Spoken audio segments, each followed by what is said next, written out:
since the Roe v. Wade decision and the justices that were involved in the Roe v. Wade decision, you know, one of the things they said is that science has not been able to come to a consensus on a whole host of issues. So we as a body are not going to superpose our limited knowledge about biology on top of legislation. So that's kind of been what's happening. So you're right, as of now there's no consensus. You have some people who believe this, but you have the American gynecology and obstetricians saying that this, we don't have any consensus to say that this is what's happening. Now you're talking about the development between 28 and 36 weeks. And I think that's one of the things that was impacting the doctors, that she would not provide abortion services to the woman in France. She was post 28 weeks in her decision. Like I said, most states are not going to allow for that. And really the only states that allow for it are states where you have fetal anomaly and you have health and life of the mother. Then you get into a moral quandary about whose life, what's life, quality of life, things that I don't feel as an individual I can make a decision for any human being. And I think that one of the key pieces of Roe v. Wade's legislation were that these are decisions that should be left to the doctor. I mean, actually privileges the doctor over the woman in Roe v. Wade, but should be left to the doctor and the woman. And for me, I cannot speak for all people on the choice spectrum. I'm comfortable with that decision resting in the hands of a doctor and a woman.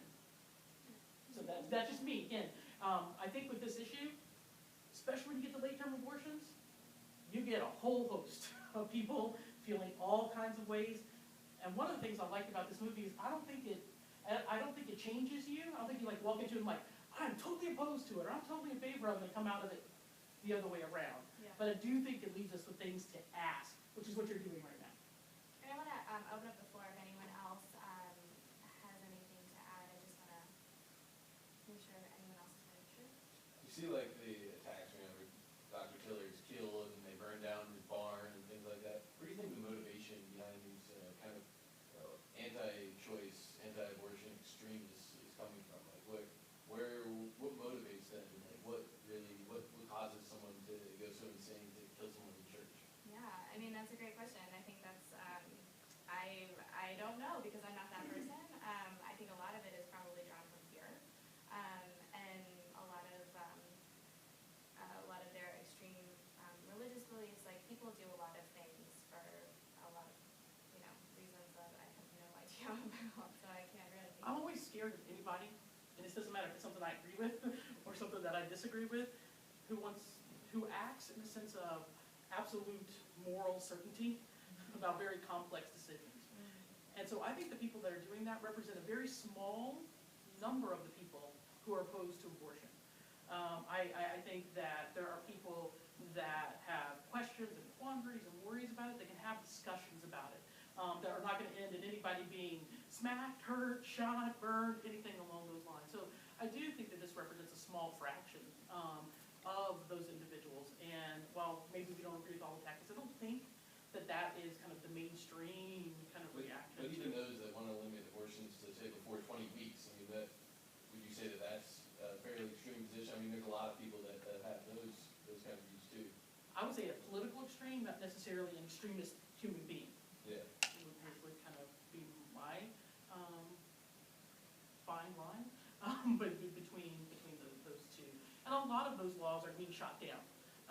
After their passage, you were kind of seeing kind of across the board, even in North Carolina, right, just a few days ago, they shot down the ultrasound narration, right, so that when you went in, as you saw the doctor in the beginning, where he was doing the ultrasound, he told the woman you have a right to look or not look at what's going on.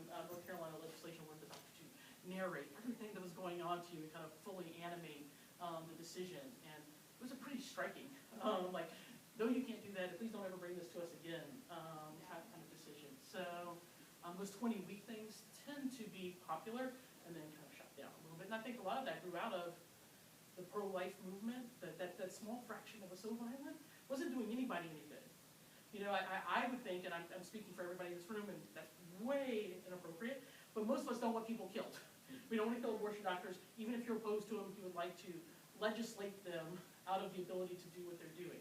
And I think that's the tactic that most people that were opposed to abortion chose. It's like, let's take the legislative route, not necessarily this one, because you don't win very many people with those actions. I just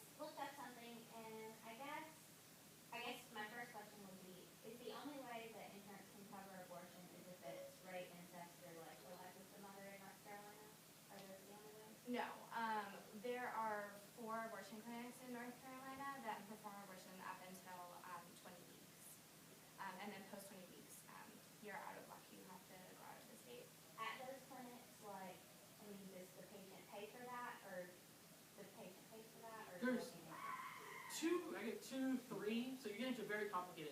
So it's gonna be different per insurance policy and per state.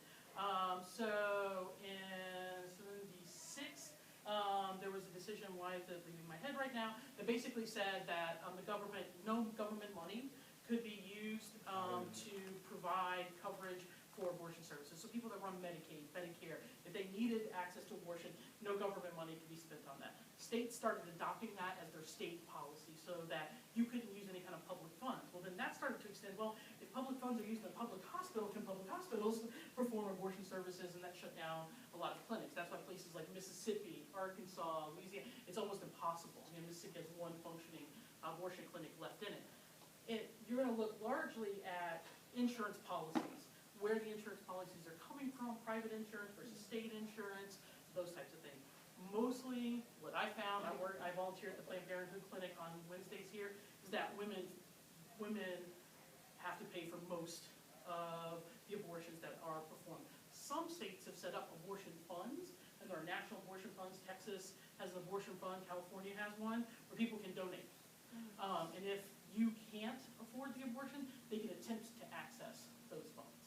So it's murky, I wish we could be like, yes, no, but it's one of those things that there isn't just a 100% fixed. We also have a Carolina abortion fund.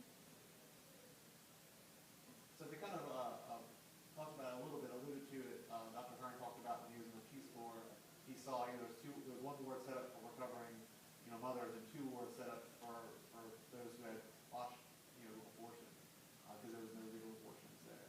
For women who have no choice of having an abortion in their local area and don't have the financial means, as I said earlier, to find a safe place to do an abortion, what are the unsafe? What kind of things do they do themselves unsafely to perform an abortion on themselves? Yeah, so I mean, I think we saw some of them in the film. One of the women was saying that she was, holding a table to her stomach. One woman used a chopstick. Women have used backdoor abortions, which are incredibly dangerous, and hangers, wire hangers. It's just, there's a slew of things that women will do when they get desperate and abortion is not accessible. And we know that when abortion is not accessible, women will die.